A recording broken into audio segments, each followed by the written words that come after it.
ಶಿಡ್ಲಘಟ್ಟ ನಗರದಲ್ಲಿ ಇಂದು ನಡೆದ ಸುದ್ದಿಗೋಷ್ಠಿಯಲ್ಲಿ ಮಾತನಾಡಿದ ರಾಜ್ಯ ಅನುದಾನಿತ ಶಾಲಾ ಕಾಲೇಜು ನೌಕರರ ಸಂಘದ ಗೌರವಾಧ್ಯಕ್ಷ ಗೋಪಿನಾಥ್, ಕೇವಲ ಚುನಾವಣೆಗಳನ್ನು ಅವರದೇ ಆದ ಮಾರ್ಗದಲ್ಲಿ ಮಾಡಿಕೊಂಡು ಗೆದ್ದಿರುವ 14 ಮಂದಿ ಎಂಎಲ್ಸಿಗಳಲ್ಲಿ ಯಾರೊಬ್ಬರೂ ಶಿಕ್ಷಕರ ಸಮಸ್ಯೆ ಬಗೆಹರಿಸುವುದಾಗಲಿ ಅವರ ನೋವಿಗಾಗಲಿ ಸ್ಪಂದಿಸುತ್ತಿಲ್ಲ ಎಂದರು. ಅನುದಾನಿತ ಶಾಲಾ ಶಿಕ್ಷಕರಿಗೂ ಆರೋಗ್ಯ ಸಂಜೀವಿನಿ ಯೋಜನೆ ನೆರವು ಕಲ್ಪಿಸಿಕೊಡಬೇಕು. OPS ಪಿಂಚಣಿ ಸೌಲಭ್ಯ ಅನುದಾನಿತ ನೌಕರರಿಗೂ ಸಿಗಬೇಕು. ಅನುದಾನಿತ ಶಾಲೆಗಳಿಗೂ ಅತಿಥಿ ಶಿಕ್ಷಕರನ್ನು ತಾತ್ಕಾಲಿಕವಾಗಿ ನೇಮಕ ಮಾಡಿಕೊಳ್ಳಬೇಕೆಂಬುದು ನಮ್ಮ ಬೇಡಿಕೆಯಾಗಿದೆ ಎಂದರು.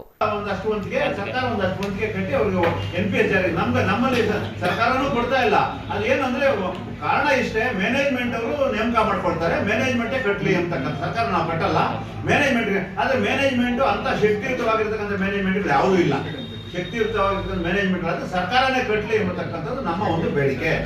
ಇನ್ನು ರಾಜ್ಯದಲ್ಲಿ 60% ಕಡಿಮೆ ಫಲಿತಾಂಶ ಬಂದಿರುವ ಶಾಲೆಗಳಿಗೆ ನೋಟಿಸ್ ನೀಡುವ ಮೂಲಕ ಅನುದಾನಿತ ಪ್ರೌಢಶಾಲೆಗಳ ಮೇಲೆ ಸರ್ಕಾರ ಗದಾ ಪ್ರಹಾರ ಮಾಡುತ್ತಿರುವುದನ್ನು ಖಂಡಿಸುತ್ತೇವೆ. ಮೊದಲು ಅನುದಾನಿತ ಶಾಲೆಗಳಲ್ಲಿ ಖಾಲಿ ಇರುವ ಹುದ್ದೆಗಳನ್ನು ತುಂಬಬೇಕು. ಶಿಕ್ಷಕರೇ ಇಲ್ಲದಿದ್ದರೆ ಫಲಿತಾಂಶ ಹೇಗೆ ತಾನೇ ಬರಲು ಸಾಧ್ಯ? ಶಿಕ್ಷಕರಿದ್ದು ಆನಂತರ ಫಲಿತಾಂಶ ಕಡಿಮೆ ಬಂದರೆ ಶಾಲೆಗಳ ಮೇಲೆ ಕ್ರಮ ವಹಿಸಬೇಕು ಎಂದರು. ಛಾಯಾ ರಮೇಶ್, CTV ನ್ಯೂಸ್, ಶಿಡ್ಲಘಟ್ಟ.